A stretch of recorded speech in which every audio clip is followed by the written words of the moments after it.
नमस्कार साथियों, मैं बबलू धाकड़ स्वागत करता हूं आप सभी का धरणीधर एग्रो क्लासेस चित्तौड़गढ़ में। आज अपन जिस टॉपिक की चर्चा करने वाले हैं उस टॉपिक का नाम है खनिज।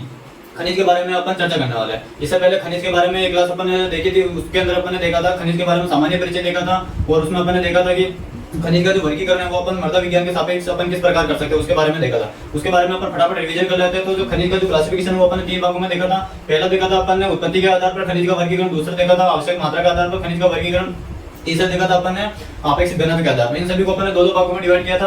उत्पत्ति के आधार पर प्राथमिक खनिज और द्वितीयक खनिज में विभाग किया था। नंबर सेकंड की बात करें मात्रा के आधार पर 2 भागों में किया था, आवश्यक खनिज और सहायक खनिज। और नंबर थर्ड अपन ने देखा था अपेक्षित घनत्व के आधार पर। तो इनको भी अपन ने 2 भागों में डिवाइड किया था। पहला देखा था अपन ने इसमें जो जिनका अपेक्षित घनत्व 2.85 से ज्यादा होता है उन्हें अपन हल्के खनिज कहते हैं, और जिनका अपेक्षित घनत्व 2.85 से ज्यादा होता है उन्हें अपन बारीक खनिज के नाम से अपन जानते हैं। ठीक है, तो इसमें अपन बारीक खनिज के अंदर जो देखा था उसमें अपन ने एक ट्रिक देखी थी HP लाओ। तो इनके अलग अलग अपेक्षित घनत्व देखे थे, और जो हल्के खनिज थे उनमें अपन ने 3 देखा था। पहले देखा क्वार्टज, फेल्सपार और माइका देखा था। इन तीनों के बारे में इनका भी अपेक्षित घनत्व अपन ने देखा था। अब जो आज जो अपन चर्चा करने वाले हैं उसके बारे में अपन देख लेते हैं। तो इसमें सबसे पहले आज जो अपन चर्चा करेंगे उसमें अपने को क्या पढ़ना क्या है उसके बारे में देख लेते हैं। तो इसमें अपने को क्या पढ़ना है, तो सबसे नंबर फर्स्ट पर पढ़ना है अपने को खनिज के बारे में देखना है। तो राजस्थान में खनिज नीति, राजस्थान में खनिज नीति के बारे में देखेंगे। नंबर सेकंड पर अपन देखेंगे राजस्थान में खनिज का प्रमुख क्षेत्र कौन कौन सा है। राजस्थान में खनिज के प्रमुख क्षेत्र कौन कौन से हैं। नंबर थर्ड पर देखेंगे प्रमुख खनिज के बारे में देखेंगे। प्रमुख खनिज कौन कौन से, जैसे अपन ने देखे थे हेमेटाइट देखा, पायराइट देखा, जिप्सम देखा था, इन सभी को देखेंगे। तो प्रमुख खनिज के बारे में देखेंगे और इन खनिज को अपन किस सापेक्ष में देखेंगे। तो अपन देखेंगे कि आवश्यक, अपने मृदा विज्ञान के अंदर एक टॉपिक आता है उर्वरक या पोषक तत्व आता है। उसके अंदर अपन खनिजों को 2 भागों में पढ़ते हैं। एक तो होता है आवश्यक खनिज के अंदर अपन देखते हैं आवश्यक खनिज के अंदर 17 होते हैं। तो उसमें 2 भागों में इसको डिवाइडेशन किया जाता है। एक तो होता है मेजर न्यूट्रिएंट होता है, एक होता है माइक्रो न्यूट्रिएंट। तो उसी सापेक्ष में अपन देखेंगे। तो आवश्यक खनिज या आवश्यक पोषक तत्व, इसको अपन किस सापेक्ष में देखेंगे। तो आवश्यक पोषक तत्व के सापेक्ष देखेंगे अपन। इसको किसके सापेक्ष देखेंगे, तो आवश्यक पोषक तत्व के सापेक्ष देखेंगे, जिसमें अपन केवल उन्हीं खनिजों के बारे में देखेंगे जो अपने आवश्यक पोषक तत्व की श्रेणी में आते हैं। जैसे अपन बात करें अपने हो गया आयरन हो गया, जो सूक्ष्म पोषक तत्व, जिंक हो गया, कॉपर हो गया, मैग्नीज हो गया, बोरोन हो गया, ये कुछ सूक्ष्म पोषक तत्व होते हैं, इंपॉर्टेंट होते हैं, जो इनके सापेक्ष अपन देखेंगे। और इसके अलावा अपन जो मेजर जो अपने न्यूट्रिएंट होते हैं, जैसे इसमें आते कैल्शियम हो गया, मैग्नीशियम हो गया, सल्फर हो गया। इसके अलावा अपन देखेंगे पोटास के स्रोत देखेंगे, फॉस्फेट के स्रोत देखेंगे। तो उनके सापेक्ष अपन देखेंगे, ना कि इसको अपन खनिज के कंप्लीटली मिनरल्स के टॉपिक के फॉर्म में नहीं देखेंगे। केवल इसको अपन देखेंगे आवश्यक पोषक तत्व के सापेक्ष देखेंगे अपने मृदा विज्ञान के अंदर। इसके बाद अपन कभी इस पर विस्तार से चर्चा करेंगे, जिसमें अपन केवल खनिज के बारे में पढ़ेंगे, जिसमें जिसका नाम रहेगा खनिज संपदा या राजस्थान के प्रमुख खनिज। वो टॉपिक उसका नाम ये रहेगा खनिज संपदा। इसमें अपन पूरा विस्तार से देखेंगे कि कितने प्रकार के खनिज होते हैं, इनको अलग क्लासिफिकेशन किया जाता है। धात्विक खनिज और अधात्विक खनिज। धात्विक खनिज के अंदर भी दो वर्गीकरण किया जाता है। उसके बाद में अधात्विक खनिज की क्या प्रॉपर्टीज होती है उनके सापेक्ष अपन देखेंगे। लेकिन अभी केवल अपन इसमें जो देखेंगे आवश्यक खनिज के बारे में, प्रमुख खनिज के बारे में वो देखेंगे, केवल अपने आवश्यक पोषक तत्वों के सापेक्ष देखेंगे अपन खनिज के बारे में। ठीक है, नंबर 4 इसमें देखेंगे अपन। नंबर 4 की बात करें इसमें अपन, तो नंबर 4 पर इसमें देखेंगे अपन मृदा व भूपपड़ी। मृदा व भूपपड़ी के अंदर तुलनात्मक अध्ययन। मृदा व भूपपड़ी के अंदर तुलनात्मक अध्ययन खनिजों का तुलनात्मक अध्ययन। ठीक है, तो इसमें अपन देखेंगे मृदा और भूपपड़ी दोनों का तुलनात्मक अध्ययन करेंगे, जिसमें अपन खनिज को अपन 4 कैटेगरी में रखेंगे। एक होगा माइका होगा, एक क्वार्टज होगा, एक फेल्सपार होगा, एक कली होगा। इन दोनों का अपन अलग अलग परसेंटेज देखेंगे कि जो अर्थ क्रस्ट होता है उसमें किस प्रकार के खनिज पाए जाते हैं, और मृदा के अंदर वही खनिज उनका परसेंटेज कितना होता है उनके अंदर देखेंगे। वो नंबर 5 जो इसमें देखेंगे अपन देखेंगे इसमें क्या खनिजों की कठोरता, या फिर इसमें देखेंगे अन्य जानकारी। इसमें क्या देखेंगे अपन अन्य जानकारी में देखेंगे कि खनिजों की जो कठोरता होती है वो किससे मापते हैं। इसके अलावा अपन देखेंगे अर्थ क्रस्ट में जो एलिमेंट पाए जाते हैं उनका क्या रेशियो रहता है, कि सबसे ज्यादा मात्रा में कौन सा धातु पाई जाती है, सबसे अधिक मात्रा में कौन से धातु पाई जाती है, कौन सा धातु पाई जाता है, उनके बारे में देखेंगे। वो अपने अन्य जानकारी में आ जाएगा। तो एक बार अपन फटाफट देख लेते हैं कि अपने को क्या क्या पढ़ना है। आज अपन देखेंगे राजस्थान में खनिज नीति के बारे में सबसे पहले अपन विस्तार से चर्चा करेंगे। ठीक है, उसके बाद देखेंगे राजस्थान में खनिज के प्रमुख क्षेत्र कौन कौन से, उनके बारे में केवल जनरल देखेंगे, इनके बारे में ज्यादा डिटेल्स अपन नहीं देखेंगे, केवल एग्जाम पॉइंट ऑफ व्यू से जो अपने लिए इंपोर्टेंट है उनके बारे में अपन विस्तार से चर्चा करेंगे। उसके बाद देखेंगे अपन प्रमुख खनिज किसके सापेक्ष देखेंगे, तो अपन जो टॉपिक पढ़ रहे हैं वो मृदा विज्ञान के अंदर देख रहे हैं, और मृदा हो गया उसी में अपन खनिज देख रहे हैं, ना कि अपन खनिज संपदा के बारे में देख रहे हैं, इसीलिए अपन इसको केवल सोइल साइंस के सापेक्ष देखेंगे, आवश्यक पोषक तत्वों के सापेक्ष देखेंगे इसी के अंदर, ठीक है, मृदा विज्ञान में। उसके बाद में देखेंगे मृदा और भूपटली के अंदर तुलनात्मक अध्ययन खनिजों का, यानी कि दोनों को सारणी के माध्यम से समझने का प्रयास करेंगे कि भूपटली में कौन से खनिज होते हैं और मृदा के अंदर जो खनिज होते हैं उन दोनों में तुलनात्मक अध्ययन क्या होता है, तुलनात्मक अंतर गिनना। और नेक्स्ट देखेंगे अपन अन्य जानकारी के अंदर देखेंगे कि मृदा की जो कठोरता है वो किस मापते हैं, इसके अलावा जो नॉर्मल जो छोटी छोटी जानकारी होती है खनिजों के बारे में उनके बारे में अपन देखते हैं। तो आइए स्टार्ट करते हैं। सबसे पहले अपना टॉपिक आज का क्या है, आज पढ़ने क्या है, तो राजस्थान में खनिज नीति के बारे में अपन विस्तार से चर्चा करते हैं। तो साथियों हेडिंग डाल देना क्या, राजस्थान में खनिज नीति। राजस्थान में खनिज नीति के बारे में देखते हैं अपन। तो पहला हेडिंग हो जाएगा क्या, खनिज नीति।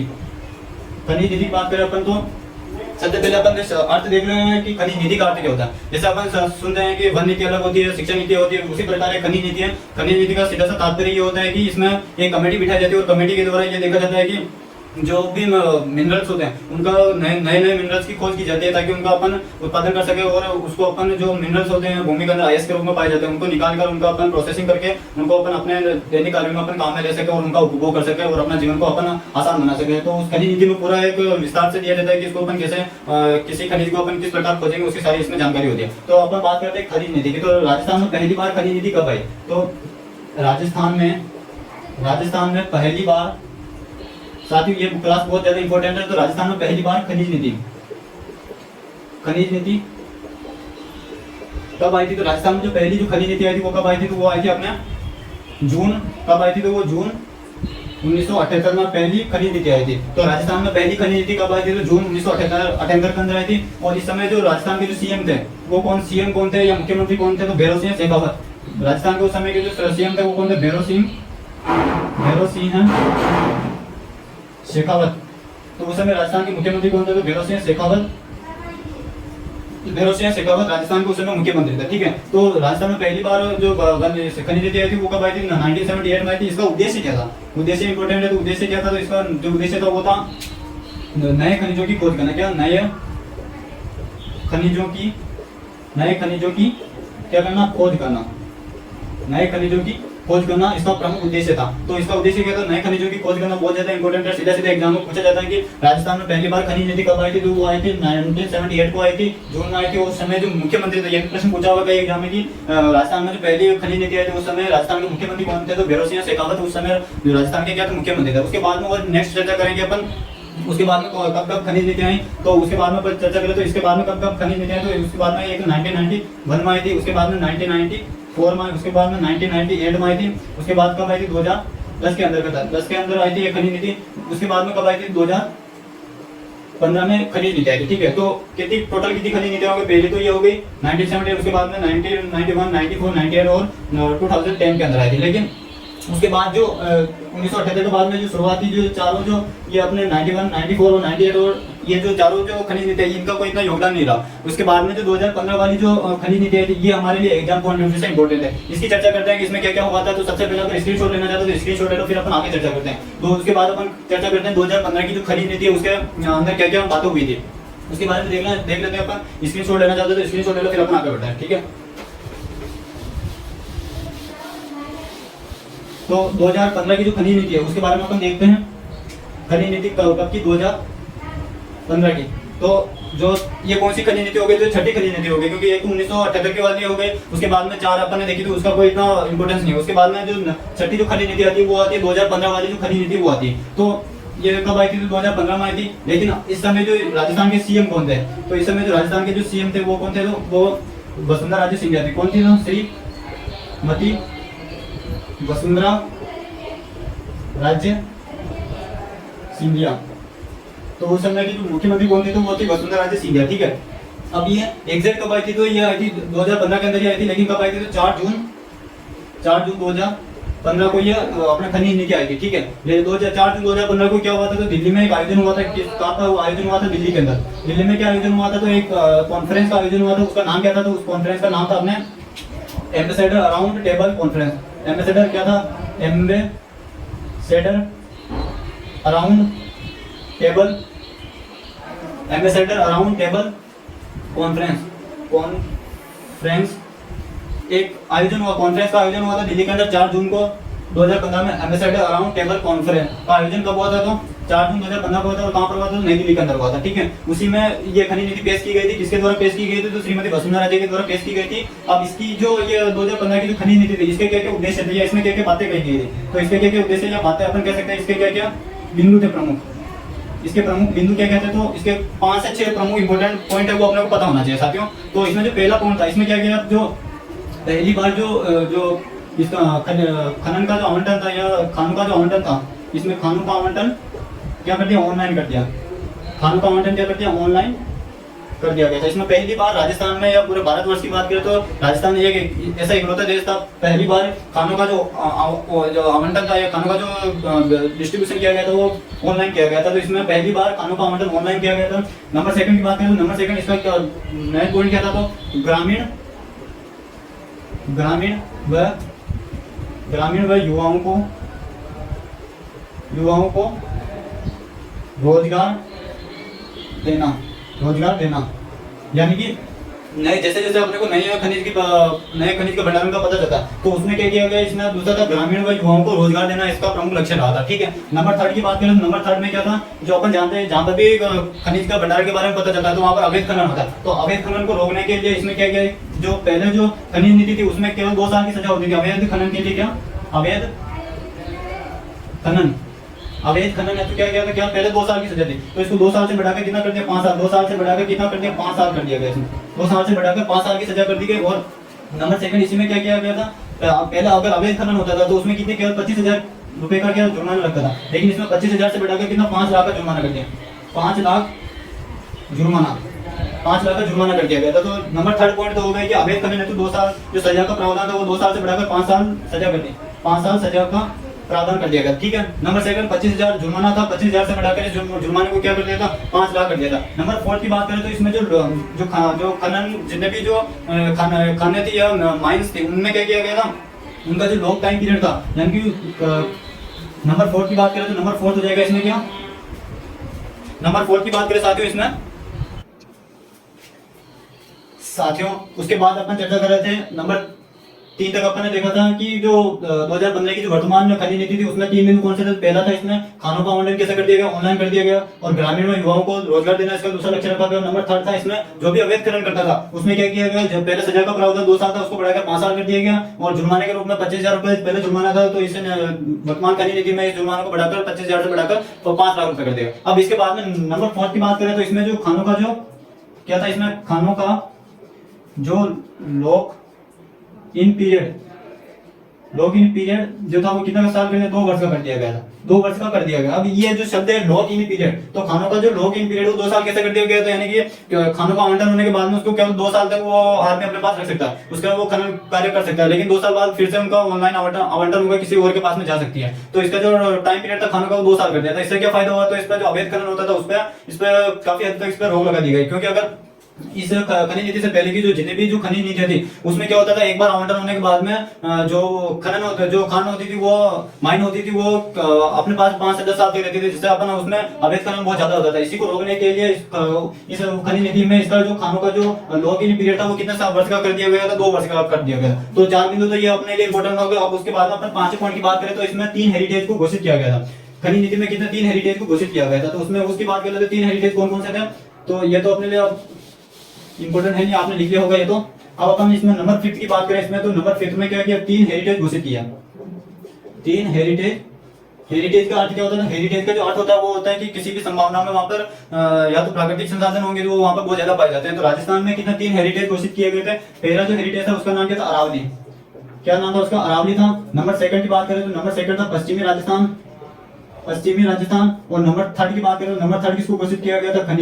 खनिज को हेरिटेज के रूप में घोषित किया गया था। अपन जानते हैं क्योंकि 2020-21 के आंकड़े उठाकर देखें तो राजस्थान की जो कुल जीडीपी है उसका राजस्थान की कुल जीडीपी पे जो 5% जो योगदान है किसका खनिजों का से खनिजों से अपने को आय प्राप्त होती है। जीडीपी में 5% योगदान किसका अपने खनिजों का है, इसीलिए इसको तीसरे हेरिटेज के रूप में अपन जानते हैं। ठीक है, अब नेक्स्ट बात करते हैं तो ये वर्तमान जो खनिज नीति उसके 5 बिंदु कौन कौन से इंपोर्टेंट है। पहला है खानों का आवंटन कैसे कर दिया गया, साथ ही ऑनलाइन कर दिया गया, ग्रामीण युवाओं को रोजगार देना, अवैध खनन पर रोक लगाना और खानों का जो लोगों की पीरियड था वो 2 साल कर दिया गया। नंबर 3 था, तीसरा हेरिटेज घोषित किया। 3 हेरिटेज कौन कौन से, अरावली पर्वत श्रृंखला को हेरिटेज घोषित किया गया। नंबर 2 की बात करें तो पश्चिमी राजस्थान को, और नंबर 3 तक खनिज को किया गया। ठीक है, अब अपन बात करते हैं इसमें अरावली पर्वतमाला और जो पश्चिमी राजस्थान इसको हेरिटेज क्यों घोषित किया। पहला तो जो राजस्थान की बात करें, राजस्थान में जो अरावली पर्वतमाला है और जो पश्चिमी राजस्थान है सबसे ज्यादा जो खनिजों का उत्पादन होता है वो इन दोनों जगह से होता है। और पश्चिमी राजस्थान की बात करें तो पश्चिमी राजस्थान में जो खनिजों का जो उत्पादन होता है वो पेट्रोलियम पदार्थ और प्राकृतिक जैसे अपन कहते हैं समुद्री जो खनिज होते हैं उनका उत्पादन होता है। और अरावली पर्वतमाला से जो धात्विक खनिज होते हैं उनका सबसे ज्यादा प्रोडक्शन होता है, इसीलिए इनको अपन हेरिटेज की श्रेणी में अपन जाते हैं। ठीक है, तो ये अपन खनिज नीति थी, जो पहला टॉपिक था अपने वो कवर हो गया। और खनिज नीति पहली फर्स्ट बार कब आई थी तो जून 1978 का अंदर आई थी। और उसके मुख्यमंत्री कौन थे उस टाइम के, तो उस टाइम के भैरव सिंह शेखावत मुख्यमंत्री थे। और वर्तमान खनिज नीति इंपॉर्टेंट है, डायरेक्ट क्वेश्चन पूछा जाता है कि कब आई थी और उस टाइम के अपने सीएम कौन थे, तो इनसे डायरेक्ट प्रश्न पूछा जाता है। और ये जो इंपॉर्टेंट पॉइंट है उनसे भी प्रश्न पूछा जाता है। उसका आयोजन कहां पर होता है, नई दिल्ली के अंदर आयोजन हुआ था। उसी में उस कॉन्फ्रेंस का आयोजन, उसका नाम क्या था, एम्बेसडर राउंड टेबल कॉन्फ्रेंस था। उसी में वसुंधरा राजे के द्वारा इस खनिज नीति को पेश किया गया था। और उसी कॉन्फ्रेंस के अंदर इन 5 पॉइंटों को क्या किया गया था, लागू किया गया था, या बातें रखी गई थी तो उनको इसमें लागू किया गया था। अब अपन देखते हैं क्या नंबर जो सेकंड पॉइंट है अपने उसके बारे में देखते हैं। राजस्थान में खनिज के कौन कौन से क्षेत्र हैं उनके बारे में देखते हैं अपन। राजस्थान में खनिज के क्षेत्र, खनिज के क्षेत्रों की बात करें तो नंबर जो सेकंड पॉइंट होगा वो होगा अपने खनिज क्षेत्र। खनिज क्षेत्र की बात करें तो राजस्थान में खनिज के कितने क्षेत्र है, तो साथियों 4 क्षेत्र है। कौन कौन से, जो राजस्थान का जो क्लासिफिकेशन किया गया भौगोलिक प्रदेशों का, तो वो कितने भागों में, 4 भागों में किया। उन्हीं को अपन किस नाम से जानते हैं, खनिज क्षेत्र के नाम से। कौन कौन से, पहला तो होता है अरावली पर्वतमाला होती है, इसको अपन जानते हैं। दूसरा होता है अरावली की तरफ क्या पश्चिमी पश्चिमी मरुस्थल होता है, तो उसको दूसरा नाम भाग अपन बोधी प्रदेश के रूप में जानते हैं। नंबर 3 की बात करें नीचे की तरफ आते हैं तो इसमें आता है अपने आता है दक्षिणी पूर्वी पठार आता है, जिसमें अपने हाड़ौती वाला पूरा बेल्ट आ जाता है। उसके ऊपर थोड़ा आगे ऊपर की तरफ चले पूर्वी भाग की तरफ राजस्थान में, तो वो आता है पूर्वी मैदानी क्षेत्र आता है। जहाँ पर क्या होता है मैदानी क्षेत्र, वहाँ पर तो उसको अपन राजस्थान के 4 बोधी प्रदेश अपन पढ़ते हैं, तो उन्हीं को अपन किस नाम से जानते हैं, खनिज क्षेत्र के नाम से अपन जानते हैं। तो उनके नाम क्या क्या है उनके बारे में अपन देख लेते हैं। पहला तो इसमें क्या, अरावली पर्वतमाला। अरावली पर्वतमाला है, इसके क्या क्या कैरेक्टर होते हैं, इसमें क्या क्या कैरेक्टर होते हैं। तो जो अरावली पर्वतमाला होती है इसमें सबसे ज्यादा क्या होता है, धातु खनिजों का उत्पादन होता है। और राजस्थान में सबसे अधिक जो खनिजों का उत्पादन होता है वो यहीं से होता है। और भंडारण भी सबसे ज्यादा राजस्थान में खनिजों का वो कहां पर है, यहीं पर है। इसके अलावा जो खनिजों का अजायब घर किसका नाम, किसको कहते हैं अपन, तो खनिजों का अजायब घर अपन राजस्थान को कहते हैं। लेकिन राजस्थान में भी अपन किसको कहेंगे, खनिजों का अजायब घर किसे कहते हैं, तो क्षेत्र के रूप में अपन किसको कहते हैं, अरावली पर्वतमाला को कहते हैं। तो ये 4 बिंदु इसके लिए इंपॉर्टेंट है, तो वो अपन लिख लेते हैं। पहला तो हो जाएगा इसमें क्या, इसे क्या कहते हैं, खनिजों का अजायब घर, खनिजों का अजायब घर के नाम से जानते हैं। और सर्वाधिक मात्रा में धात्विक खनिज का उत्पादन होता है। इसमें सर्वाधिक मात्रा में धात्विक खनिज का उत्पादन होता है। नंबर 4 पॉइंट की बात करें, इसमें नंबर 4 पॉइंट क्या हो जाएगा, नंबर 3 जो पहला तो खनिजों का अजायब घर के नाम से जानते हैं। सर्वाधिक मात्रा में धात्विक खनिजों का उत्पादन कहां पर होता है, तो वो अरावली पर्वत श्रृंखला में होता है। और नंबर 3 की बात करें इसमें अपन, तो इसको क्या कहते हैं, राजस्थान में सर्वाधिक खनिज उत्पादन व भंडारण वाला क्षेत्र राजस्थान में।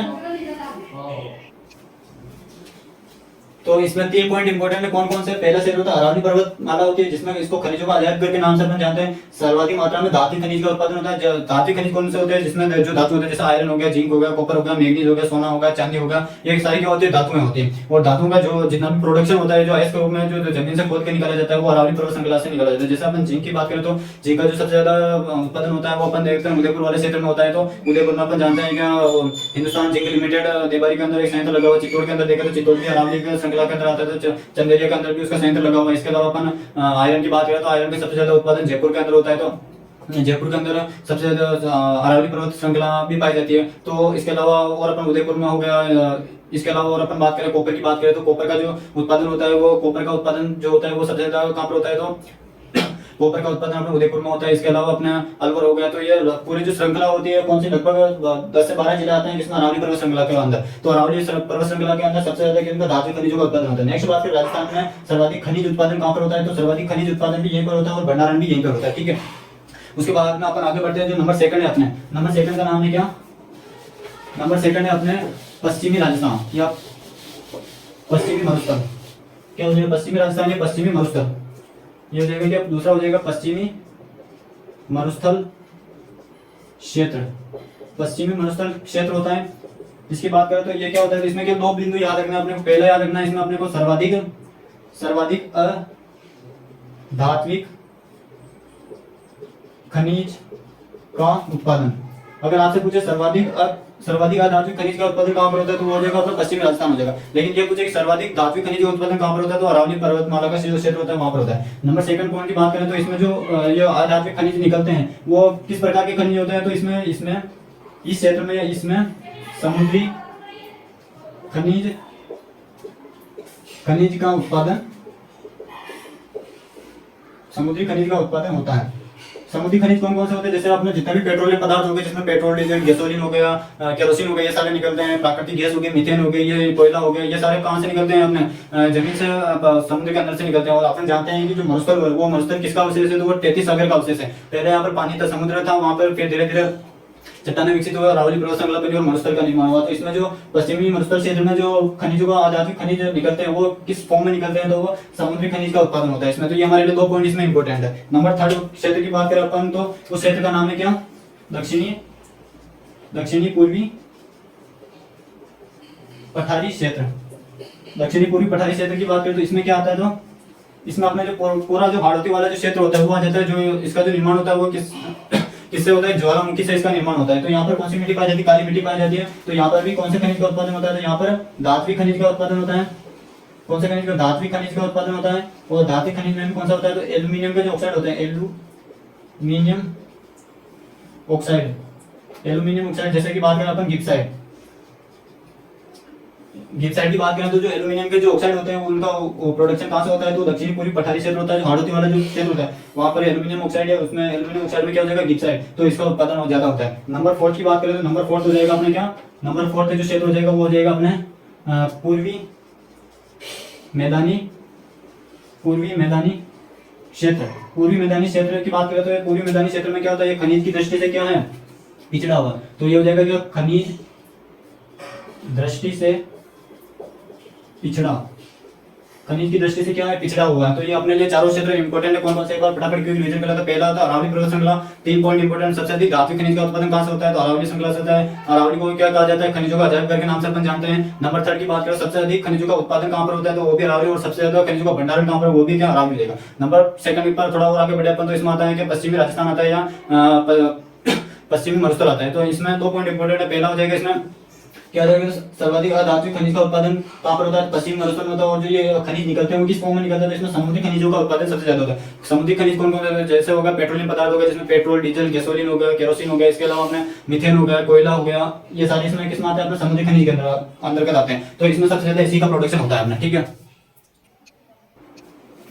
तो साथियों अपन चर्चा कर रहे थे पश्चिमी मरुस्थल क्षेत्र के बारे में चर्चा करें तो इसमें क्या 2 पॉइंट इंपॉर्टेंट है अपने लिए। नंबर 3 की बात करें, दक्षिणी पूर्वी पठारी क्षेत्र। दक्षिणी पूर्वी जो पठारी क्षेत्र है इसको अपन हाड़ौती के नाम से भी जानते हैं या हाड़ौती का पठार के नाम से जानते हैं। वहां पर क्या होता है, तो इसका निर्माण की बात करें तो इसका निर्माण होता है वो कैसे, ज्वालामुखी से होता है। और जो अपने पहला था अरावली पर्वत श्रृंखला, उसका भी निर्माण किसके द्वारा होता है, ज्वालामुखी से उसका निर्माण होता है, ठीक है। इसमें बात करें इसमें कौन सा खनिज निकलते हैं, इसमें धातु खनिज निकलते हैं। धातु खनिज में कौन सा निकलता है, एल्यूमिनियम के जो ऑक्साइड होते हैं वो निकलते हैं। इसका उदाहरण हो जाएगा गिब्साइड हो जाएगा। नंबर 4 की बात करें, 4 आता है अपने पूर्वी मैदानी क्षेत्र होता है। ये अपने लिए कोई इतना इंपॉर्टेंट है नहीं क्योंकि इसमें खनिज की दृष्टि से क्या वो पिछड़ा हुआ है। तो पूर्वी मैदानी क्षेत्र में कौन से जो क्षेत्र आ जाता है, तो ये अपने माधोपुर हो गया, करौली हो गया, भरतपुर, अलवर जो क्षेत्र होता है वो इसमें आता है, अपने पूर्वी मैदानी क्षेत्र के अंतर्गत आता है। इसमें क्या होता है, चंबल नदी का प्रवाह क्षेत्र होता है, ठीक है। तो अपने ये चारों क्षेत्र इंपॉर्टेंट है। कौन कौन से, पहला हो जाएगा अपने खनिज के लिए, पहला हो जाएगा अरावली पर्वत श्रृंखला हो जाएगा। नंबर 2 हो जाएगा अपने लिए पश्चिमी राजस्थान हो जाएगा। नंबर 3 हो जाएगा अपने दक्षिणी पूर्वी क्षेत्र हो जाएगा। और नंबर 3 हो जाएगा पूर्वी मैदानी क्षेत्र हो जाएगा, ठीक है। पठारी क्षेत्र हो जाएगा, ये अपने लिए इंपॉर्टेंट। अब अपन हेडिंग आते हैं क्या, नंबर 3 अपन पढ़ते हैं प्रमुख खनिजों के बारे में देखते हैं कि अपने प्रमुख खनिज में अपन सबसे पहले अपन देखते हैं क्या, धात्विक खनिज देखते हैं। किनके बारे में, धात्विक खनिज देखते हैं। उसके बाद में अपन देखेंगे अधात्विक खनिज के बारे में देखें, जो अपने लिए एग्जाम पॉइंट ऑफ व्यू से बहुत इंपॉर्टेंट है। तो अपन देखते हैं क्या प्रमुख खनिज। प्रमुख खनिज की बात करें अपन, तो अपन पहले देख चुके हैं इसको अपन किस परिप्रेक्ष्य में पढ़ेंगे। तो इसको अपन पढ़ेंगे अपने जो पौधे होते हैं वो आवश्यक पोषक तत्व कितने 17 होते हैं जो ग्रहण करते हैं पौधे, वो आवश्यक पोषक तत्व 17 ग्रहण करते हैं, उन्हीं के परिप्रेक्ष्य में अपन इनको देखेंगे। जो अपने आवश्यक पोषक तत्व होंगे उनमें जो अपने लिए जो इंपॉर्टेंट खनिज होंगे जहां से अपने को आवश्यक पोषक तत्व की प्राप्ति होती है, जैसे आयरन हो गया, जिंक हो गया, कॉपर हो गया, मैग्नीज हो गया, निकल हो गया, बोरॉन हो गया, मोलिब्डेनम हो गया, इसके अलावा फास्फोरस हो गया, पोटास हो गया, इसके अलावा अपन कैल्शियम, मैग्नीशियम, सल्फर इनकी बात करेंगे अपन, ठीक है ना कि अपन दूसरे जैसे चांदी हो गया, सोना हो गया, इसके अलावा और अपन बात करें अभ्रक हो गया, इन सभी के बारे में अपन नेक्स्ट क्लास में कभी उसके खनिज संपदा पढ़ेंगे, उसमें चर्चा करेंगे। फिलहाल के लिए अपन देखते हैं प्रमुख खनिज किस परिप्रेक्ष्य में, तो आवश्यक पोषक तत्वों के परिप्रेक्ष्य में अपन देखेंगे, ठीक है। तो अपन देखते हैं सबसे पहले प्रमुख खनिज में जो अपन देखने वाले हैं, प्रमुख खनिज में अपन इसमें देखेंगे नंबर 1 एक पर देखेंगे कौन सा, इसमें अपन देखेंगे धात्विक खनिज।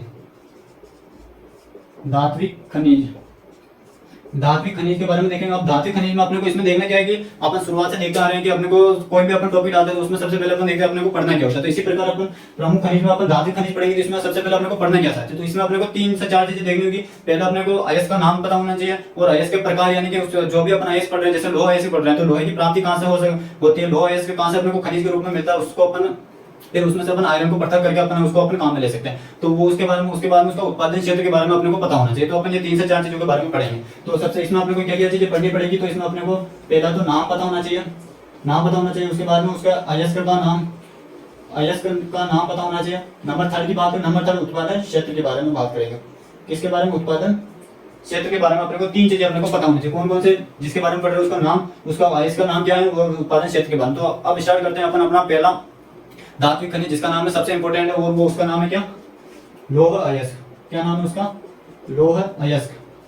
लौह अयस्क के बारे में अपन चर्चा करते हैं। तो इसमें एक शब्द आया अयस्क। अयस्क क्या होता है, तो जमीन से इसकी परिभाषा क्या होती है, तो जमीन से खुदाई करने के बाद जो भी पदार्थ निकलता है उसे अपन क्या कहते हैं, अयस्क के नाम से जानते हैं। और अयस्क में जो अशुद्धियां होती हैं, उन अयस्क में उपस्थित अशुद्धियों को अपन किस नाम से जानते हैं, गैंग कहते हैं या मैट्रिक्स कहते हैं या अधात्विक के नाम से उसे अपन जानते हैं। ये तो जमीन से खोदने के बाद में जो निकलते हैं उन अशुद्धियों को अपन क्या कहते हैं, गैंग मैट्रिक्स से अधात्विक कहते हैं। लेकिन कोई शुद्ध धातु है या कोई शुद्ध पदार्थ हो, अगर उसमें अपन कोई अशुद्धि मिला देते हैं बाहर से अपने मानव के द्वारा, तो उस चीज को अपन डोपिंग के नाम से जानते हैं। और ये डोपिंग की जो क्रिया है किसमें की जाती है, तो अपन जब सौर ऊर्जा पढ़ते हैं, सूर्य से जो प्राप्त होने वाली ऊर्जा के बारे में पढ़ते हैं, तो उसमें आते हैं सिलिकॉन डोपिंग, ऐसा डोपिंग है उसे अपन सिलिकॉन डोपिंग कहते हैं। उसमें ये क्रिया अपनाते हैं डोपिंग की, यानी कि अगर बाहर से अगर अपन कोई किसी में धातु में कोई दूसरी धातु मिला रहे हैं, कोई धातु में कोई दूसरा धातु मिला रहे हैं, तो उससे तो अपन क्या कहते हैं, डोपिंग के नाम से जानते हैं। यानी कि शुद्ध धातु में अशुद्ध धातु मिला देना, उसे अपन डोपिंग के नाम से जानते हैं। अगर पृथ्वी से अगर कोई पदार्थ निकल रहा है उसमें अगर अशुद्धि उपस्थित है, तो उस अशुद्धि को अपन किस नाम से जानते हैं, गैंग मैट्रिक्स या अधात्विक के नाम से जानते हैं। जो गैंग मैट्रिक्स अधात्विक होती है ये भी अपने लिए फायदेमंद होती है, क्योंकि जो तत्व अपने को चाहिए होता है, जो खनिज निकल रहा है उसमें खनिज के अलावा और भी कई सारी धातुएं होती है। तो मेन जो अपने को चाहिए वो तो अपने लिए क्या होगी, शुद्ध होगी, जो अशुद्ध होगी वो भी अपने लिए लाभदायक होती है। तो उनके बारे में फिलहाल कभी अपन दूसरी जगह पढ़ेंगे। अभी अपन अपने कॉन्सेप्ट की तरफ आते हैं। तो अपने को पढ़ना है इसके बारे में, लौह अयस्क के बारे में पढ़ना है, ठीक है। तो लौह अयस्क के बारे में पढ़ना है। तो इसमें सबसे पहले अपन देखते हैं क्या, राजस्थान का देश में स्थान कौन सा है, देश में स्थान कौन सा है, यानी कि लौह अयस्क उत्पादन में राजस्थान के देश में स्थान कौन सा है, तो वो कौन सा हो जाएगा, तीसरा हो जाएगा। कौन सा स्थान हो जाएगा, तीसरा हो जाएगा। और अपन जानते हैं क्या, राजस्थान को क्या कहते हैं, खनिजों का अपन क्या कहते हैं, अजायब घर के नाम से अपन जानते हैं। तो राजस्थान का देश में स्थान कौन सा हो जाएगा, तो नंबर 3 हो जाएगा, ठीक है, लौह अयस्क उत्पादन में। अब अपन देखते हैं लौह अयस्क के प्रकार। लौह अयस्क के प्रकार कितने हैं, तो जनरली लौह अयस्क के जो प्रकार होते हैं वो कितने, 4 प्रकार होते हैं। कौन कौन से, सबसे पहले नाम सुन लीजिए। पहला साइडराइट हो जाएगा, नंबर 2 हो जाएगा हेमेटाइट, मैग्नेटाइट और लाइमोनाइट हो जाएगा। कितने, 4 खनिज हो जाएंगे। तो नाम कौन कौन से, पहला तो हो जाएगा कि इसमें साइडराइट, पहला हो जाएगा साइडराइट। नंबर 2 हो जाएगा इसमें हीमेटाइट, हीमेटाइट को सबसे लास्ट में लिखते हैं अपन, ठीक है। नंबर 2 हो जाएगा लाइमोनाइट, नंबर 3 हो जाएगा मैग्नेटाइट, और नंबर 4 हो जाएगा अपने क्या, हीमेटाइट।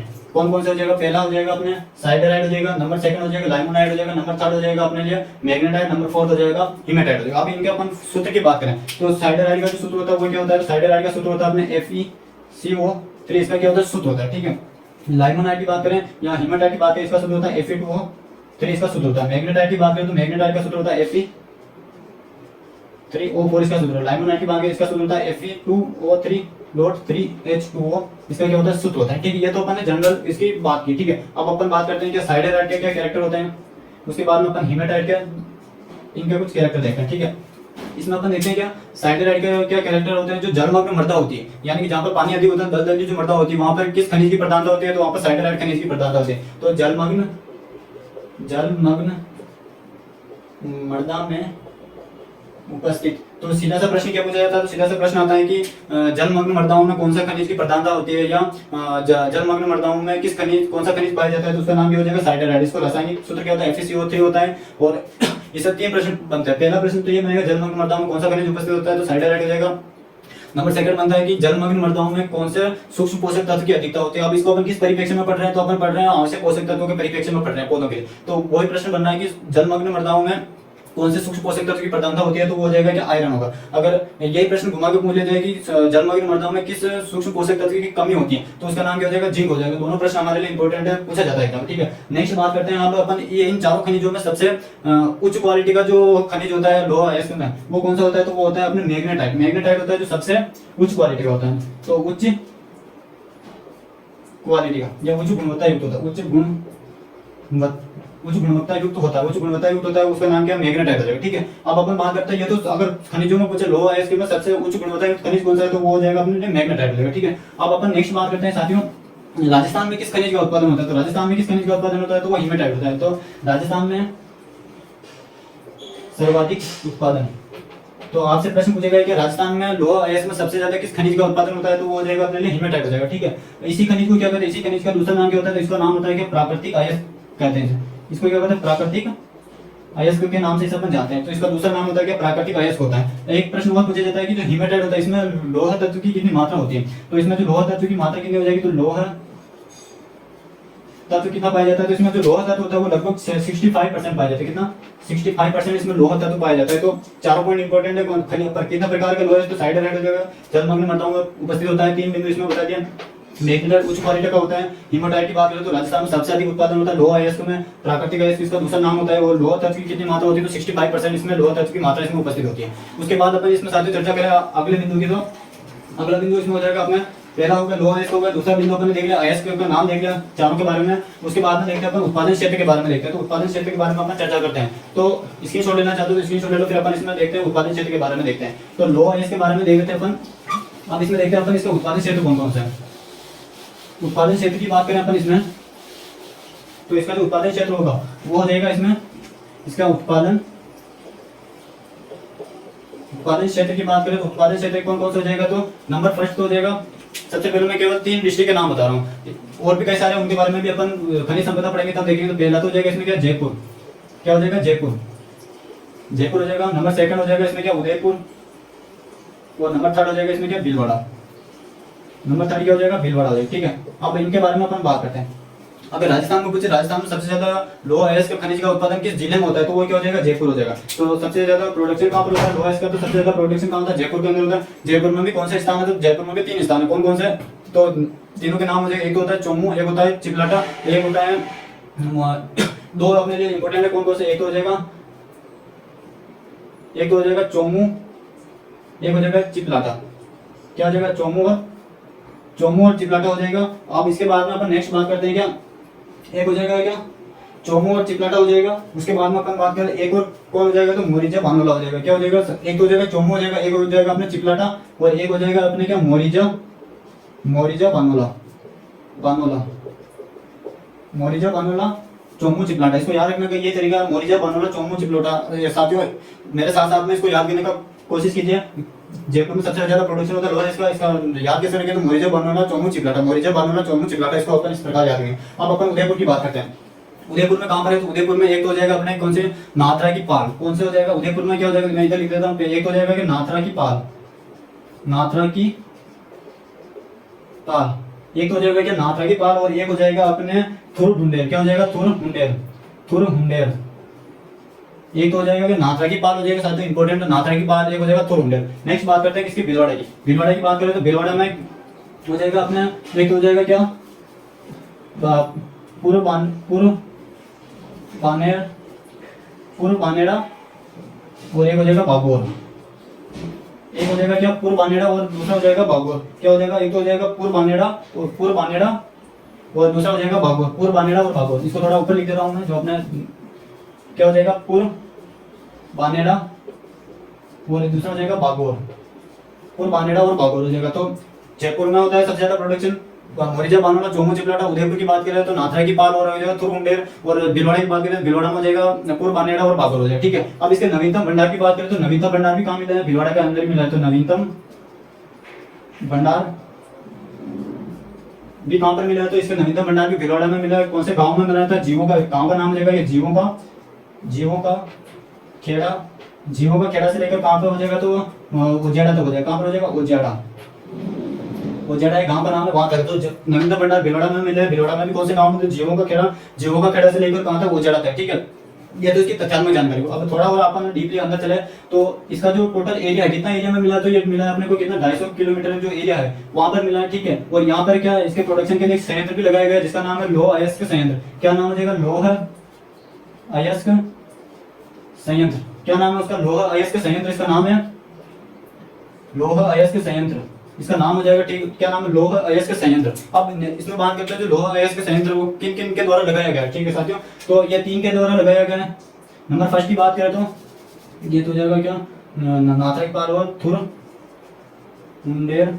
ठीक है, थुरुंडेर। पहले की बात करें तो पहला हो जाएगा कौन सा, जिंदल ग्रुप के द्वारा लगाया गया, जिंदल ग्रुप के द्वारा लगाया गया पहला। दूसरा किसके द्वारा, तो शेर के SHI शेर के द्वारा लगाया गया। तीसरा किसके द्वारा लगाया गया, तो तीसरा लगाया गया इस्पात निगम लिमिटेड का। इस्पात किसके द्वारा लगाया गया, तो ये लगाया गया इस्पात निगम लिमिटेड के द्वारा लगाया गया, जिसके द्वारा इस्पात निगम लिमिटेड के द्वारा। इसके अलावा और भी कई सारे इसके उत्पादन क्षेत्र, जैसे अपन जयपुर के आसपास की बात करें, जयपुर से थोड़ा होकर अपन आगे चले तो झुंझुनू क्षेत्र आता है। झुंझुनू में हो जाएगा खेतड़ी हो जाएगा और सिंधाना हो जाएगा। इसके अलावा अपन झुंझुनू से थोड़ा और आगे बढ़े तो सीकर की साइड चले तो सीकर में नीम का थाना हो जाएगा। दूसरा की बात करें लालसोट हो जाएगा। बूंदी की बात करें तो इंद्रगढ़ हो जाएगा। इसके अलावा और भी बूंदी की बात करें तो इंद्रगढ़ हो जाएगा। तो ये इसके अलावा और कई सारे इसके उत्पादन क्षेत्र होते हैं। अपने 3 इंपोर्टेंट है, जयपुर, उदयपुर और भीलवाड़ा। क्यों इंपोर्टेंट है, जयपुर में सबसे ज्यादा उत्पादन होता है और भीलवाड़ा क्यों इंपोर्टेंट है, तो नवीनतम भंडार मिला कहाँ पर है, तो जीवों का खेड़ा से उज्जैड़ा तक मिला है। कहाँ से, भीलवाड़ा में नवीनतम भंडार मिला है, जीवों का खेड़ा से उज्जैड़ा तक मिला है। ठीक है साथियों, याद रखना है 200 किलोमीटर मिला है। और लोहा अयस्क संयंत्र काम चालू हो गया इसका।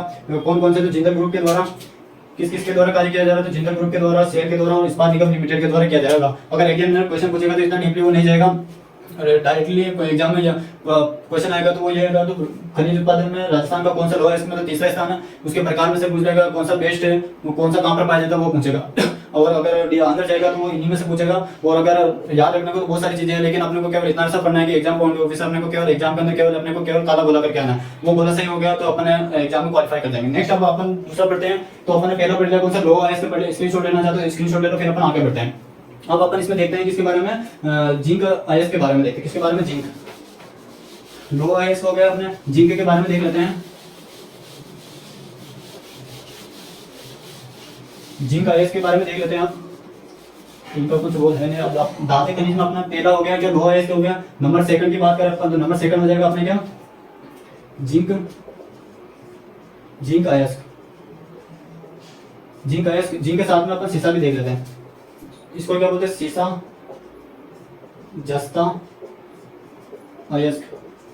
सीसा जस्ता अयस्क, ठीक है, इनको देख लेते हैं। क्योंकि जो सीसा और जस्ता होता है ये दोनों एक साथ निकलते हैं, मिश्रित धातु के रूप में निकलते हैं, इसलिए अपन इन दोनों का एक साथ पढ़े जाते हैं। ठीक है, तो ये किस रूप में निकलते हैं, तो मिश्रित रूप में निकलते हैं। किस रूप में, तो मिश्रित रूप में। और इनका जो अयस्क होता है वो दोनों मिश्रित रूप में किस फॉर्म में निकलता है, तो गैलेना के फॉर्म में निकलता है। किस रूप में, गैलेना के फॉर्म में निकलता है, गैलेना के साथ निकलता है। अब जो गैलेना होता है, गैलेना की बात करें तो गैलेना के साथ में एक सह उत्पाद वो निकलता है। उस उत्पाद का नाम क्या है, उसके बारे में अपन ज्यादा डीपली नहीं पढ़ेंगे। उस सह उत्पाद का नाम क्या हो जाएगा, तो सह उत्पाद निकलता है। उस सह उत्पाद का नाम क्या है, चांदी। तो जैसे मान लीजिए अपन सीसा और जस्ता का प्रोडक्शन करें तो उसी के साथ में क्या निकलेगा, अपने चांदी का प्रोडक्शन भी होने लगेगा। तो जो चांदी है वो सह उत्पाद के रूप में किसके साथ निकलता है, तो गैलेना के साथ निकलता है। और गैलेना किसका अयस्क है, तो वो सीसा और जस्ता का अयस्क है। ठीक है, ये तो हो जाएगा अपने जस्ता के बारे में हो गया। अब अपन बात करें इसका अयस्क का नाम क्या हो जाएगा, गैलेना हो जाएगा। अब अपन बात करते हैं क्या, इसके उत्पादन क्षेत्र के बारे में बात करते हैं। इसका उत्पादन क्षेत्र की बात करें अपन, तो उत्पादन क्षेत्र की बात करें अपन, सीसा और जस्ता के उत्पादन क्षेत्र के बारे में साथ में बात करें अपन। सीसा और जस्ता के उत्पादन की क्षेत्र की बात आती है तो इसमें क्या हो जाएगा, सबसे पहला क्या हो जाएगा, जगह का नाम बता रहा हूँ। सबसे पहला हो जाएगा क्या, इसमें उदयपुर। क्योंकि उदयपुर में क्या है, देवारी के अंदर इसका जिंक संयंत्र भी लगा हुआ है। उसके बाद अपन नेक्स्ट बात करते हैं क्या, तो नेक्स्ट हो जाएगा इसमें क्या, सवाई माधोपुर, जिसे अपन SMW के नाम से लिखते हैं। नंबर थर्ड हो जाएगा इसमें भीलवाड़ा। नंबर थर्ड क्या हो जाएगा, भीलवाड़ा। 3 जिले अपने लिए इंपॉर्टेंट, 3 जिले अपने लिए क्या इंपॉर्टेंट। ठीक, कौन कौन से, उदयपुर हो जाएगा, सवाई माधोपुर हो जाएगा और भीलवाड़ा हो जाएगा। अब अपन बात करते हैं क्या, उदयपुर की बात करें तो उदयपुर में कहाँ कहाँ पाया जाता है, तो एक मगरा क्षेत्र आता है जिसका नाम है क्या, माझिया मगरा। क्या नाम है, माझिया मगरा क्षेत्र। माझिया मगरा क्षेत्र प्लस जावर, ठीक है। माझिया मंगरा प्लस जावर, वहां से क्या होता है, किसका उत्पादन होता है, तो वो सीसा और जस्ता का एक साथ उत्पादन होता है। और जो जावर क्षेत्र होता है, जावर क्षेत्र की जो आसपास की जो पहाड़ियां होती है, इसको जावर की पहाड़ियों के नाम से भी जाना जाता है। और वहां पर क्या होता है, सबसे ज्यादा चांदी का प्रोडक्शन होता है। और जो चांदी का प्रोडक्शन में राजस्थान पूरे भारत में एकाधिकार रखता है, यानी लगभग 90% जो चांदी का प्रोडक्शन होता है वो राजस्थान अकेला करता है। वो कहां से करता है, तो जावर के अंदर से करता है। तो इसका उत्पादन क्षेत्र भी क्या हो जाएगा, चांदी का उत्पादन क्षेत्र भी जावर हो जाएगा। और इसी जावर को किस नाम से जानते हैं, जावर की पहाड़ियां, जावरा की पहाड़ियों के नाम से अपन जानते हैं, ठीक है। और ये कितना इसका नंबर टोटल प्रोडक्शन का, पूरे टोटल इंडिया में जो चांदी का प्रोडक्शन उसका 90% कौन करता है, तो वो राजस्थान करता है। राजस्थान में भी जावर की पहाड़ियां उदयपुर में होती है, ठीक है। नेक्स्ट बात करें सवाई माधोपुर की बात करें, सवाई माधोपुर में कौन सी जगह है, तो चौथ का बरोड़ा, चौथ का बरोड़ा ये एक जगह है, माता जी का मंदिर है, काफी फेमस है। और जो अभी विकी कौशल की जो शादी हुई थी वो भी चौथ के बरोड़ा में भी वहीं पर हुई थी। तो चौथ के बरोड़ा में भी क्या होता है, सीसा जस्ता का एक साथ उत्पादन होता है, ठीक है। नंबर भिलवाड़ा की बात करें तो भिलवाड़ा में एक तो क्या है, गुलाबपुरा, क्या है, गुलाबपुरा एक जगह है। गुलाबपुरा के बाद में रामपुर एक जगह है, और रामपुर अगुना, क्या नाम है, रामपुरा अगुना। रामपुरा अगुना की बात करें, क्या है, भीलवाड़ा में कौन सी जगह, गुलाबपुरा और रामपुरा अगुना, ठीक है। इसके बारे में चर्चा करें तो जो रामपुरा अगुना और जो गुलाबपुरा का जो आसपास का जो क्षेत्र है, ये होता है जो क्या कहता है, एशिया का सबसे बेस्ट, एशिया का सर्वश्रेष्ठ, एशिया का सर्वश्रेष्ठ, ये क्या होता है, एशिया का सर्वश्रेष्ठ जस्ता का उत्पादन करता है। एशिया का सर्वश्रेष्ठ जस्ता, जस्ता का उत्पादन कहां से होता है, तो डायरेक्ट प्रश्न पूछा जाता है, पूछा जाएगा कि सर्वश्रेष्ठ जस्ते का, या जस्ते का दूसरा नाम क्या होता है, जिंक होता है। तो जिंक का सबसे ज्यादा सर्वश्रेष्ठ जिंक का उत्पादन कहां से होता है, तो वो होता है रामपुरा अगुना और गुलाबपुरा के आसपास का जो क्षेत्र होता है। रामपुरा अगुना कहां पर आता है, तो भीलवाड़ा। इतना डीप नहीं पूछेगा, वो डायरेक्ट एक ही पूछेगा प्रश्न कि एशिया का सर्वश्रेष्ठ जिंक का उत्पादन कहां से होता है, तो वो ऑप्शन देगा भीलवाड़ा, तो भीलवाड़ा से होता है, ठीक है। अब अपन बात करते हैं माझे मंगरा और जवाहर की बात अपन ने करी थी। चांदी का प्रोडक्शन लगभग 90% होता है। और जो ये जस्ता होता है, सीसा जस्ता का जो उत्पादन होता है, इसमें राजस्थान पूरे भारत में क्या रखता है, एकाधिकार होता है, एकाधिकार रखता है। तो किस किस में एकाधिकार रखता है, तो एक तो रखता है ये अपने सीसा जस्ता में एकाधिकार रखता है, एक चांदी के प्रोडक्शन में एकाधिकार रखता है। और भी जैसे जैसे अपन खनिज पढ़ते जाएंगे उनमें अपन देखेंगे उनके कैरेक्टर क्या क्या होता है, ठीक है। तो अपन तीनों क्षेत्र देख लिया, सीसा जस्ता एस में देखा अपन, मिश्रित घेराना के बारे में देखा, उत्पादन क्षेत्र 3 के बारे में देखा अपन। इसके अलावा और भी कई सारे हैं, तो उनके बारे में अभी अपने को नहीं देखना। 3 इंपोर्टेंट है अपने लिए, कौन कौन से, माझिया मंगरा, जावर, जावर में जावर की पहाड़ियां होती है जहां से चांदी का उत्पादन होता है, याद रखना साथियों। लगभग कितना होता है, 90% इसका प्रोडक्शन होता है, ठीक है। इसी प्रकार ऐसे में अभी सवाई माधोपुर की बात करें तो चौथ का बरोड़ा काफी अच्छी घूमने लायक जगह है, कभी आना। चौथ का बरोड़ा वहां पर भी किसका होता है, सीसा जस्ता का उत्पादन होता है। और भीलवाड़ा की बात करें तो गुलाबपुरा और रामपुरा अगुना, ठीक है। और एशिया का सर्वश्रेष्ठ जस्ता का उत्पादन कहां पर होता है, तो वो होता है अपना रामपुरा अगुना से होता है। अब अपन बात करते हैं जिंक के संयंत्र की बात करते हैं, ठीक है। तो अपन काफी देर से अपन हिंदुस्तान जिंक लिमिटेड, इसके अलावा हिंदुस्तान भीलवाड़ा जिंक लिमिटेड, इनके नाम सुने। तो उन संयंत्रों की बात करते हैं कि उन संयंत्र की बात करते हैं तो वो संयंत्र कहाँ पर है, उनकी क्या क्या खासियत होती है, और उनके बारे में अपन देखते हैं, ठीक है। तो स्क्रीनशॉट लेना चाहते हो तो स्क्रीनशॉट ले लो, फिर अपन आगे बढ़ते हैं सारे। अब अपन इसमें देखते हैं क्या, सीसा और जो जस्ता है इसके संयंत्र के बारे में देखते हैं।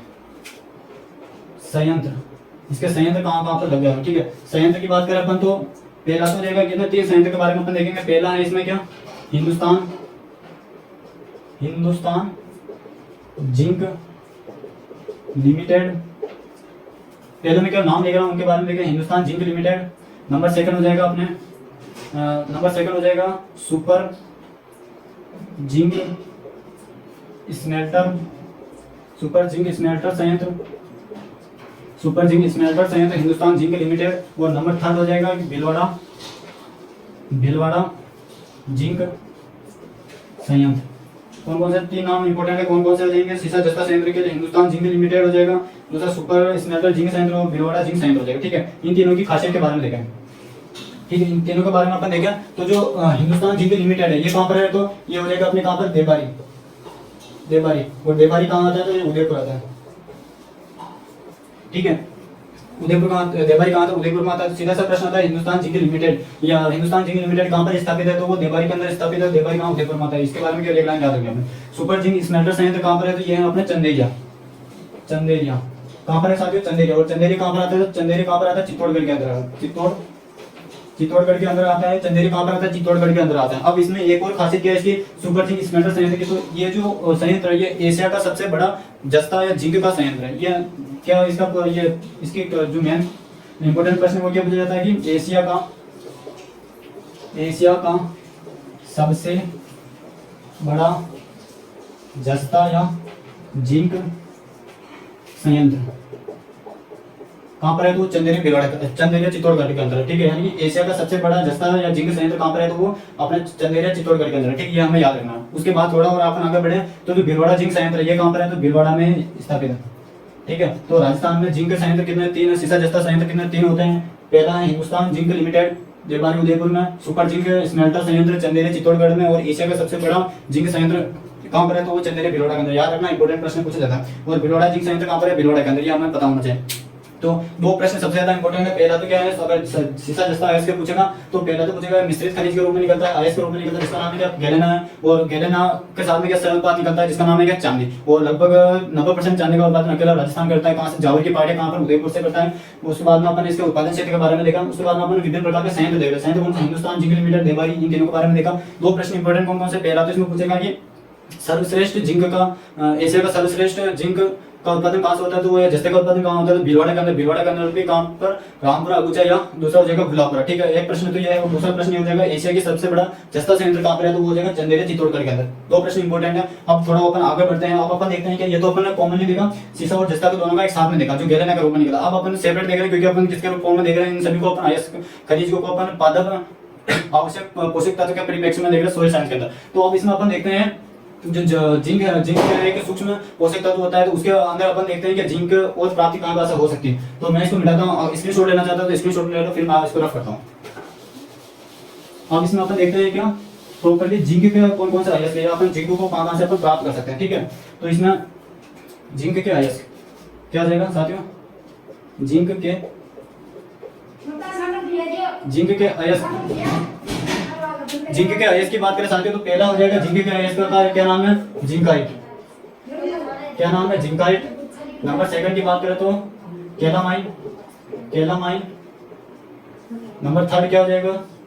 जिंक सल्फेट, क्या हो जाएगा? Zinc sulphate. नंबर फोर्थ की बात करें अपन तो नंबर फोर्थ क्या हो जाएगा? इसमें जिंकाइट हो गया, कैलामाइन हो गया, जिंक सल्फेट हो गया। एक हो जाएगा जिंक, क्या हो जाएगा? Zinc sulphide. सल्फेट अलग होता है, एक सल्फाइड अलग होता है, जिंक सल्फाइड, ठीक है।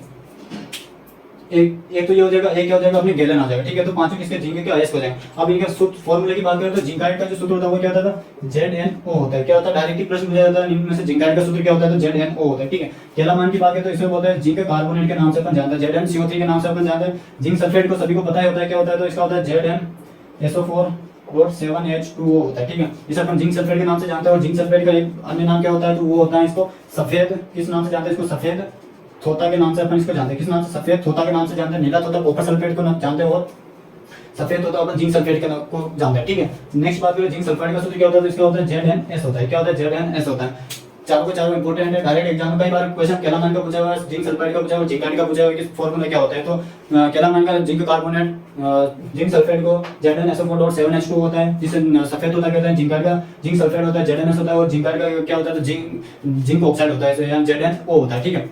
ये इसका फॉर्मूला हो गया, ये आयस हो गया, ठीक है। अब अपन नेक्स्ट चर्चा करते हैं किसके बारे में? दो सूक्ष्म पोषक तत्व हो गए अपने, एक तो हो गया आयरन हो गया, दूसरा हो गया जिंक हो गया। अब अपन नंबर थर्ड की चर्चा करते हैं, जिसका नाम है अपने कॉपर। नंबर थर्ड डालना चाहते हो कॉपर। कॉपर के बारे में अपन विस्तार से चर्चा करते हैं। अब इस तक सबसे बड़े अपने दो ही थे, एक तो था जिंक था और एक था अपने आयरन था। अब जो बचे हुए वो छोटे छोटे उनके बारे में देख लेते हैं। नंबर थर्ड हो जाएगा अपने कौन क्या हो जाएगा? कॉपर।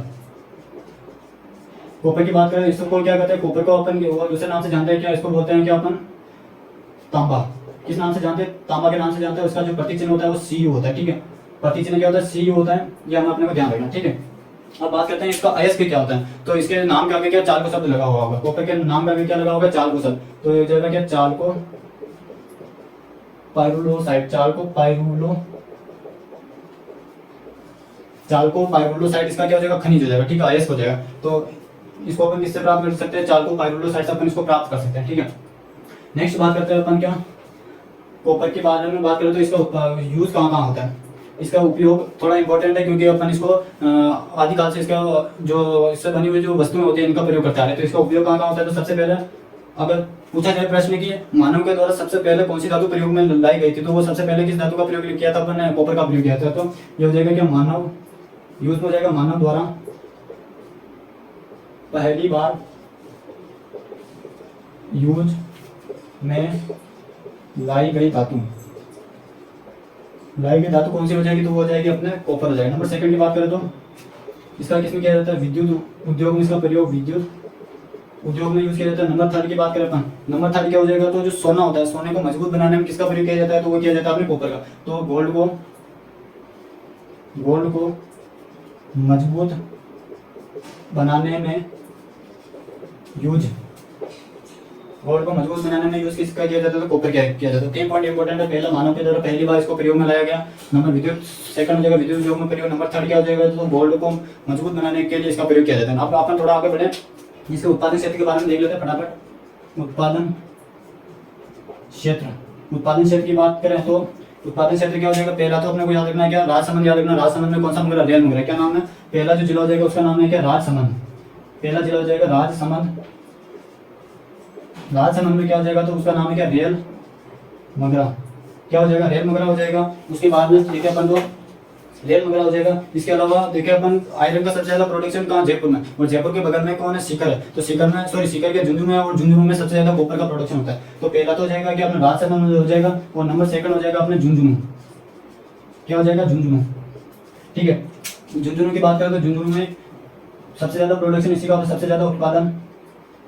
ठीक है, तो कहाँ कहाँ पर होता है, तो एक तो होता है खेतड़ी में होता है। नंबर सेकंड की बात करें तो सिंधाना होता है, सिंधाना हो गया। इसके अलावा चांदमारी हो गया। क्या हो जाएगा, चांदमारी हो गया। इसके अलावा और क्या है, तो इसके अलावा हो जाएगा कोलीहान हो गया। इसके अलावा कॉपर हो गया। तो ये 4-5 जगह है कहाँ पर, झुंझुनू के अंदर, जहाँ पर सबसे ज्यादा उत्पादन होता है। राजसमंद की बात करें, रेल मंगला, उदयपुर की बात करें तो जो सलम्बर वाला जो क्षेत्र होता है, वहाँ पर कॉपर का सबसे ज्यादा उत्पादन होता है। ठीक है, उसके बाद अपन बात करें, 2 प्रश्न डायरेक्टली इससे कॉपर से संबंधित पूछे जाते हैं। 2 जिले इंपॉर्टेंट है, एक तो हो जाएगा राजसमंद हो जाएगा, एक हो जाएगा झुंझुनू। झुंझुनू सबसे ज्यादा इंपॉर्टेंट है इसमें। जैसे अपने लोहा है, इसमें सबसे ज्यादा इंपॉर्टेंट कौन सा जिला था, तो उसमें था जयपुर था। उसी प्रकार कॉपर के उत्पादन में सबसे ज्यादा जो इंपॉर्टेंट जिला वो हो जाएगा क्या, अपने झुंझुनू हो जाएगा। ठीक है, अब बात करते हैं अपन कुछ 2-3 प्रमुख बिंदु हैं कॉपर से संबंधित, वो मैं यहाँ लिख देता हूँ। ठीक है, तो 2 प्रश्न तो हो जाएंगे। पहला तो हो जाएगा क्या, अगर आपसे अपने से प्रश्न पूछे, ताम्र नगरी किसे कहते हैं, ताम्र नगरी यानी कि ताम्र क्या होता है, तो ताम्र का अपभ्रंश क्या होता है, ताम्र होता है। ठीक है, ताम्र नगरी किसे कहते हैं, तो ताम्र नगरी एक आता है और एक आता है ताम्र जिला। ठीक है, दोनों प्रश्न इंपॉर्टेंट है, पूछे जाते हैं एग्जाम में। तो हो जाएगा, अगर ताम्र नगरी अपन से पूछे तो ताम्र नगरी हो जाएगी क्या, ताम्र नगरी हो जाएगी अपने आयड़। आयड़ को किस नाम से जानते हैं, ताम्र नगरी के नाम से जानते हैं। और ताम्र जिला कौन सा हो जाएगा, तो झुंझुनू जो जिला है उसी को अपन क्या कहते हैं, ताम्र जिला कहते हैं। तो ताम्र जिला क्या हो जाएगा, झुंझुनू हो जाएगा। ठीक है, ताम्र जिला क्या हो जाएगा, झुंझुनू हो जाएगा। ठीक है, और झुंझुनू में क्या है, एक संयंत्र लगा हुआ है कॉपर के प्रोडक्शन के लिए, जिसका नाम है क्या, हिंदुस्तान कॉपर संयंत्र। क्या नाम है उसका, पूरा नाम क्या हो जाएगा, तो संयंत्र लगा हुआ है कहाँ से, हिंदुस्तान कॉपर लिमिटेड, इसका पूरा नाम हो जाएगा। क्या वहाँ पर लगा हुआ, तो एक खेतड़ी के अंदर ही लगा हुआ है इसके लिए संयंत्र लगा हुआ है खेतड़ी के अंदर, और उसका नाम क्या है, तो कॉपर संयंत्र हो जाएगा। और इसका नाम क्या है, तो इस संयंत्र का नाम है क्या, हिंदुस्तान कॉपर लिमिटेड। क्या नाम है उसका, हिंदुस्तान कॉपर लिमिटेड। तो 4 प्रश्न ये इंपॉर्टेंट है। ताम्र नगरी आयड़ को कहते हैं, ताम्र जिला झुंझुनू को कहते हैं, और इसी के लिए संयंत्र कहाँ पर लगाया गया, खेतड़ी झुंझुनू के अंदर संयंत्र लगाया हुआ है। कहाँ पर, उस संयंत्र का नाम क्या है, हिंदुस्तान कॉपर संयंत्र। ठीक है, हिंदुस्तान जिंक संयंत्र कहाँ पर है, देवारी के अंदर है, और हिंदुस्तान कॉपर लिमिटेड कहाँ पर, खेतड़ी झुंझुनू के अंदर। ठीक है, तो इसी प्रकार अपना जो कॉपर जो अयस्क है वो अपने कंप्लीट होता है, और इसके बारे में अपने कंप्लीट डिटेल्स अपने इसके स्टडी की है। ठीक है, अब अपन नंबर 4 के बारे में देखते हैं। उसका नाम है अपने मैग्नीज। क्या नाम है उसका, मैग्नीज के बारे में देखिए अपन, तो ये हो जाएगा अपने नंबर 4, तो खनिज हो जाएगा मैग्नीज की बात करें, इसका प्रतीक चिन्ह क्या होता है, तो Mn होता है। इसी का उपनाम क्या होता है, तो इसी को अपन किस नाम से जानते हैं, तो इसका अपन उपनाम होता है, इसे बोलते हैं क्या, इसे बोलते हैं जैक ऑफ ऑल ट्रेड के नाम से भी इसको जाना जाता है। यानी कि मैग्नीज का दूसरा नाम क्या होता है, जैक ऑफ ऑल ट्रेड के नाम से जाना जाता है। और एग्जाम में डायरेक्ट क्वेश्चन पूछा हुआ है कि जैक ऑफ ऑल ट्रेड के नाम से किसे जाना जाता है, तो वो अपन जानते हैं मैग्नीज को जानते हैं अपन। ठीक है, अब अपन बात करते हैं मैग्नीज के अयस्क के बारे में। मैग्नीज के अयस्क के बारे में चर्चा करें अपन, तो मैग्नीज का कितना 3 अयस्क है। पहला तो कौन सा हो जाएगा, क्या पहला हो जाएगा, क्या पाइरुलोसाइट। नंबर सेकंड हो जाएगा क्या, ब्रूनाइट। नंबर 3 की बात करें, नंबर 3 क्या हो जाएगा, तो साइलोमेरिन हो जाएगा। क्या हो जाएगा, साइटोमेलिन। नंबर 3 क्या हो जाएगा, साइटोमेलिन हो जाएगा। एक हो जाएगा क्या, पाइरुलोसाइड हो जाएगा। क्या हो जाएगा, पाइरुलोसाइड हो जाएगा, ब्रूनाइड हो जाएगा। नंबर 3 हो जाएगा साइटोमेलिन। तीनों इंपॉर्टेंट है। और जो सबसे ज्यादा जो प्रश्न पूछा जाता है वो पूछा जाता है साइटोमेलिन से पूछा जाता है, एक पूछा जाता है किससे, पाइरुलोसाइड से पूछा जाता है। अगर अपन मृदा विज्ञान के अंदर सापेक्ष बात करें तो मृदा विज्ञान में सबसे इंपॉर्टेंट क्या हो जाएगा, वो हो जाएगा अपना मैग्नीज के लिए पाइरुलोसाइड हो जाएगा। इसके अलावा हो जाएगा साइटोमेलिन, इंपॉर्टेंट एग्जाम में पूछा जाता है, ये हो जाएगा ब्रूनाइड। ठीक है, ये तो हो गया इसके अपना आयस कॉम्पाउंड। आप इसके बात करते हैं उत्पादन क्षेत्र के बारे में अपन बात करें। इसके उत्पादन क्षेत्र की बात करें तो इसका उत्पादन कहाँ कहाँ होता है, तो 3 जगह इंपॉर्टेंट है। कौन कौन से, बांसवाड़ा हो जाएगा, इसके अलावा हो जाएगा अपने उदयपुर हो जाएगा, इसके अलावा हो जाएगा अपने क्या हो जाएगा, राजसमंद हो जाएगा। ठीक है, तो पहले मैं जिले के नाम लिख लेता हूँ कौन कौन से। पहला हो जाएगा एक तो उदयपुर, नंबर 2 हो जाएगा इसमें बांसवाड़ा, नंबर 5 हो जाएगा। नंबर 3 हो जाएगा इसमें, नंबर 3 हो जाएगा इसमें क्या, राजसमंद। राजसमंद क्या हो जाएगा, उसका नाम है क्या, राजसमंद। इनके बारे में अपन देखते हैं। ठीक है, तो इनके अंदर कौन कौन सा आता है, तो अपन राजसमंद की बात करें तो राजसमंद में एक जगह होती है, क्या नाम है उसका, नगेड़िया। नाम क्या है, नगेड़िया। क्या हो जाएगा, नगेड़िया। नगेड़िया एक जगह आती है। अगर रेल मुंगरा पूछे, रेल मुंगरा किसके लिए उत्पादन होता है, तो रेल मुंगरा में होता है अपने कॉपर का उत्पादन। नगेड़िया की बात करें तो नगेड़िया में कहाँ किसका हो जाएगा, अपने राजसमंद में मैग्नीज का उत्पादन होता है। ठीक है, उदयपुर की बात करें तो इसमें आता है एक तो छोटी सार आती है, छोटी सार, बड़ी सार, और एक आता है स्वरूप, एक आता है अपने क्या, स्वरूपपुरा।